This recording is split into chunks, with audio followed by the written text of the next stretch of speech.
Hey, folks, hope everybody's enjoying their weekend. It is Sunday afternoon here at the house. Just going to crank out a video. It's something I seen over on MSNBC, and yes, I do watch those left-wing media outlets a little bit occasionally just to see where they're coming from and to be able to bring y'all great videos like this one here. Got a little bit of good news in it, a little bit of a meltdown. That's why I'm going to name this video something about a meltdown. Excuse me. Truth be known, there's no doubt in my mind that a lot of these cases, if they do go, these Trump cases against Trump, if they do go all the way to final decision phase, you have to get 100% of the jury to agree within a shadow of a doubt to the crimes that you're being charged of. And so, if one out of every 12 members, say the Georgia jury, 12 members, and one is a holdout, they can't convict. Not Trump, not Giuliani, not any of them, if they've got one holdout. And so the game they're playing at this point, because they've realized that you can't always pick, the Democrats doing the jury pool selection can't always pick winners. What I mean by winners is people that will vote in their political persuasion. And we got a little bit of proof here. This is making these Democrats on MSNBC nervous. I thought it was pretty comical. They do a little Trump bashing along the way, of course, but they do make a few good points about the way they're thinking, about how they don't know what to do to fix it because they don't see a path forward to where they have any guarantee that they're going to be able to take Trump out. And they even make some insinuations about how they wished that they could just make sure everybody on the jury pool was like-minded. And that tells the whole story right there. But let's go ahead and get into it, folks. This is the judge's decision, and then it busts straight into the video. The video's a little bit long, but stick around to the end. You will enjoy it.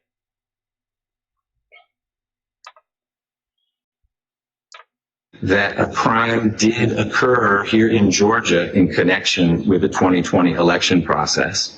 Or to the contrary, if you've already convinced yourself there's no way any crime occurred in connection with the election process in 2020 in Georgia, then I'm going to ask you to include yourself in the conflict category. That was Fulton County Superior Court Judge Robert McBurney addressing prospective members of DA Fani Willis's special purpose grand jury last year. And 26 people apparently felt they had not already convinced themselves as to whether or not crimes had been committed. They thought they were neutral, and they were selected for the panel, and they went on to investigate and take witness testimony for several months. We now know that that special purpose grand jury recommended indictments against 39 people, twice as many as were ultimately charged by DA Willis. But according to the newly unredacted report, every time Donald Trump's name was mentioned, there was one no vote on recommending to indict him. Every single time Donald Trump's name was mentioned. That is a good thing because there's a holdout among the original 26 that were, 26 that were selected to be whittled down into the final 12. Just from what I see with these numbers, but definitely we've got one holdout. It looks like on all the charges against Trump. There was one person in the room that was at least honest enough to say, I don't think so. Couldn't vote against Trump. Thank God for that. Now let's go ahead and get into this. But one of the key points about this is, like I said, for a criminal case, you have to have a unanimous decision to convict. And I don't believe they'll be able to get that, hopefully in any of these places. God willing, Trump will be exonerated of all these charges before they get too far down the road. But they're going to try. You know how it is, folks. These crazy Democrats. And that lone no vote could signal a problem for prosecutors now that Trump has been indicted and a jury will have to be selected.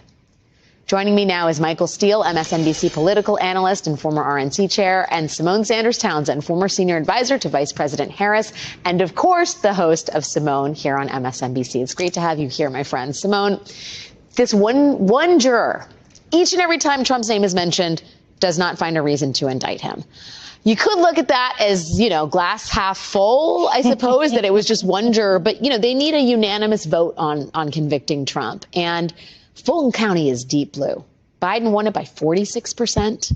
And even there is one person who is resolutely, decidedly, defiantly pro-Trump against all the evidence that is being presented. Well, are they pro-Trump, or do they just not believe the details set before them? This is the challenge for District Attorney Fani Willis. And frankly, I think it's why it took, she took the time and her team took the time to come to the number of people and which they were going to charge within this RICO, because they saw how the special grand jury played out.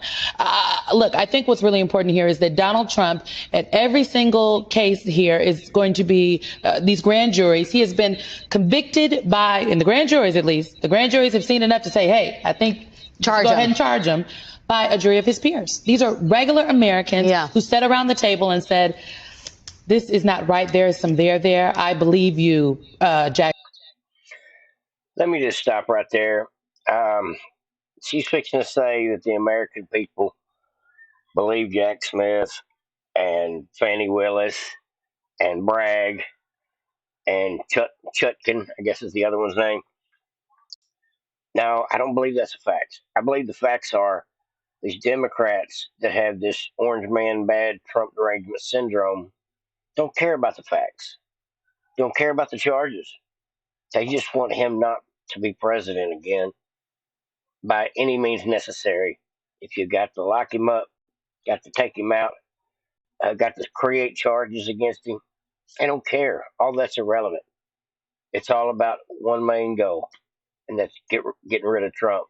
Because they think if they get rid of Trump, then they will be able to take over with their mindset and basically destroy the Republican Party. And if they put Trump in jail and somehow prevent him from being president again, they will destroy the Republican Party like they're trying to do right now by coming after all these people and calling them political prisoners or treating them like political prisoners, from the J6ers to Peter Navarro, just people that are in jail today behind their free speech issues. It's crazy to think of all the different things you could be charged with today.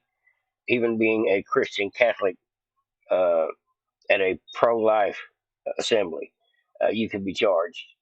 There's just so many different things that have happened in the last year or so. Just let us know that it's not just censorship. It's about shutting us down in every way possible. And part of that will be prosecuting and persecuting everybody they can if they are able to take out the MAGA movement by attempting to take out Trump with these crazy ways or antics that they're going to try to use against Trump called lawfare. Let's go ahead and get back into the video, folks. But there's a few good points to this video, but these folks are crazy. These folks are. I do not believe there's that many people in this country that are watching CNN and stuff that actually believe the shit they're chewing on. I just have a hard time with that. Smith, I believe you, Fani Willis. I believe you, Alvin Bragg. It's going to be very important that when it comes to, particularly in Georgia, that Fani Willis and her team are able to make their case clearly. And the difference here is it's going to be televised, so we'll all be able to see it. Yeah, I do wonder, Michael Steele, when you talk about the jury selection process, I'm prematurely nervous about it, given, again, the fact that she would have to secure a unanimous conviction. And when you look at Republican attitudes towards Donald Trump, as this process, as the evidence has been reported out, as we've seen more allegations come forward and indictments come forward, the Republican support for Donald Trump increases. CBS poll, August 2023, 77% of Republicans believe the Georgia indictment is politically motivated. There are inevitably going to be some Republicans in that jury. Yes, there will be. That is a nervous laugh, folks. Whether these people want to believe it or not, they know Trump will be the primary winner for the Republican Party. He will go up against Joe Biden if Joe Biden makes it that long. And most likely, the way things are going, Trump will win. We are surging in the polls. Rasmussen polls. There's a Quinnipiac polls. There's about a dozen polls out there that I look at occasionally, and some of them are more credible than others because some of them are left wing leaning. But even the left leaning Politico type polls or PolitiFact type polls are showing Biden is definitely not ahead, not in any category, not in economics, not in border security, not in foreign relations. And it's really starting to show. And so, what do they got to do? Because Biden can't win on policy, they've got to try to prevent Trump from getting back in there. And they're doing it every way possible. And they're even using the media, like these clowns here, to try to pump this message to somebody. I just figured I would bring it to y'all just to show you how ridiculous these folks are. But I hear nervousness. I hear panic. I hear unpredictability. I hear that no matter what they try to do, there's always a possibility there's going to be at least one on all four of these juries, at least one person says, no, I ain't hearing it. This can't be right. And that's all it'll take. Hopefully we got some brave souls out there that's going to be a part of these jury selections that are, if not Trump supporters, at least have a conscience to be open-minded to everything that has happened and all these accusations coming in from both directions. Now let's go ahead and get back into it. My voice is a little rough today, folks. But I mean, and that is the problem. I mean, look, it's a challenge because when you are resolute in a conviction that someone is not culpable of the crimes that are being alleged, it makes it, to Simone's point, it makes it very challenging for the DA to put together the kind of jury pool that it will work in a way that they can avoid the reasonable doubt. Did you catch that, folks? We're having a hard time, or we're going to have a hard time convincing people to vote this way, to think this way, because there's something in the way. It's called truth. And so for people to be so blind to the facts and be politically motivated to vote against Donald Trump, probably going to be hard to find, considering most people, not due to Trump's media presence, but most people through just being on social media, period, have a pretty good idea of what's going on in this country involving Joe Biden, Hunter Biden, umpteen indictments. Just most people see through this stuff. Most people that have any common sense that are not Trump haters know that this is a ploy, a coup, election interference to try to prevent the man from coming back in 2024. Here's the problem. The problem is that the Republicans have been seeding these jurors for a long time now. And so, you know, with every eruption from Republicans around the country, pick a topic, it further cements a thinking, a mindset inside the body politic, yes, but more importantly, inside the growing number of jury pools, given the 4 states that are involved in the judicial process right now with Trump, to be able to put together 12 men and women who objectively look at the facts and decide guilt or innocence. You rightly point out here that one juror resolutely, every time Trump's name was mentioned, said no. Yeah. So extrapolate that out across the country in these other cases, rather, and therein lies the problem for Jack Smith, Fonnie Willis, Bragg, and others. I know you wanted to make a point. I think you wanted to make a point here. Yeah, I think this is why jury selection on March 4th with the trial in Washington, D.C., Judge Tanya Chutkan is going to be very important. Jury selection is no small potatoes. Okay, I'm not a lawyer, Alex. Neither am I. I did intern for the lawyers for a very long time and worked with the lawyers throughout my career, and I've sat through a number of jury selections. It's intense, it's meticulous, and it's for the very reasons that the chairman is laying out, because the jurors that you put in that jury box, those are the people that can make or break your case. Yeah, but I would also say, and they're going to be up against not just Donald Trump, but the right-wing misinformation ecosystem that has shown no compunction about spewing lies. Before we came into the segment, we played a video of Tucker Carlson having a known con man on X, the former Twitter platform, spinning lies about Barack Obama. Barack Obama no longer president, but literally still riding that same old hobby horse of racism and everything else.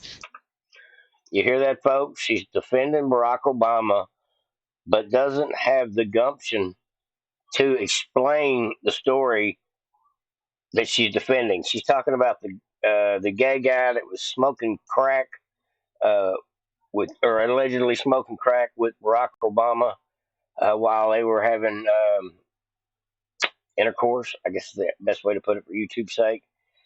And this guy's been saying the story for years and years and years. This guy stuck to the story. And yeah, Tucker did interview him.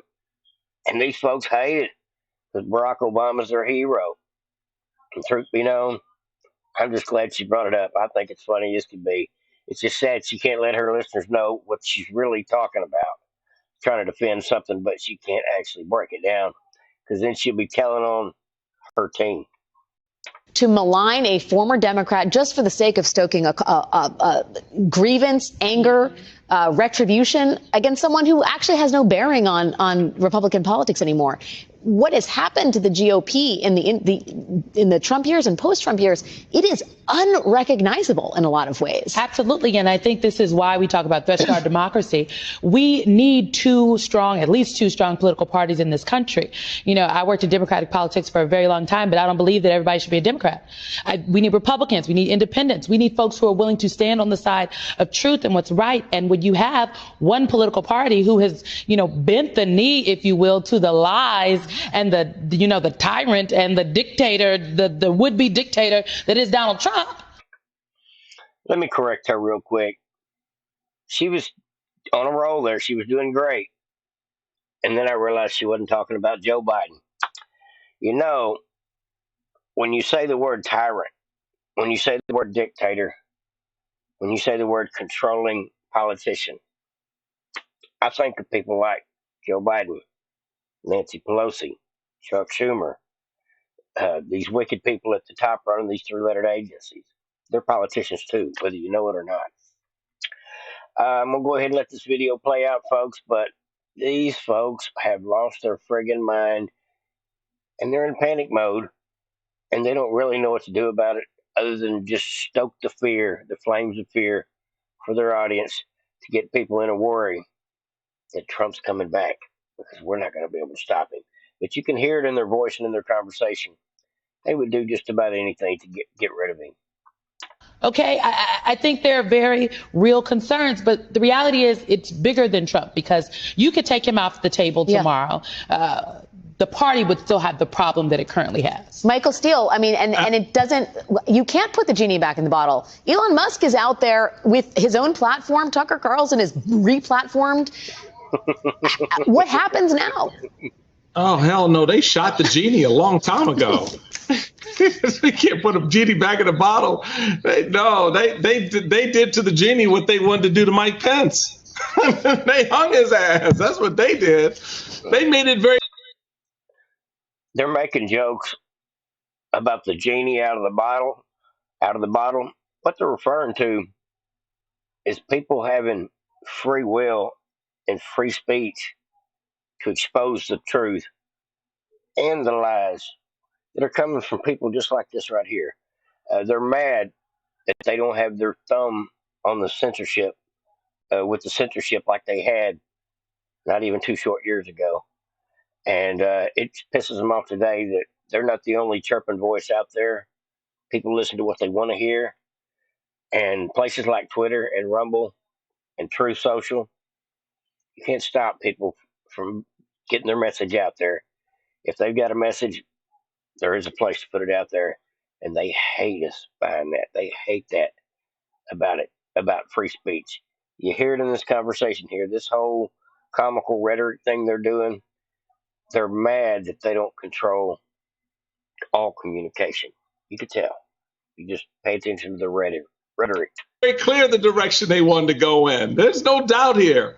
And here's an interesting thing that I've thought about over the last few weeks watching these trials begin to go through their process. The delay is not going to necessarily be with the moves by Republicans and Trump and others to push back the calendar. That jury process could take a while. If these prosecutors do their homework and their due diligence, the kinds of questions they need to ask, it'd be very hard to find someone to sit on that jury sooner rather than later. It's going to be very, very hard to do. All right. Well, listen, we still have a couple weeks to go. Mike.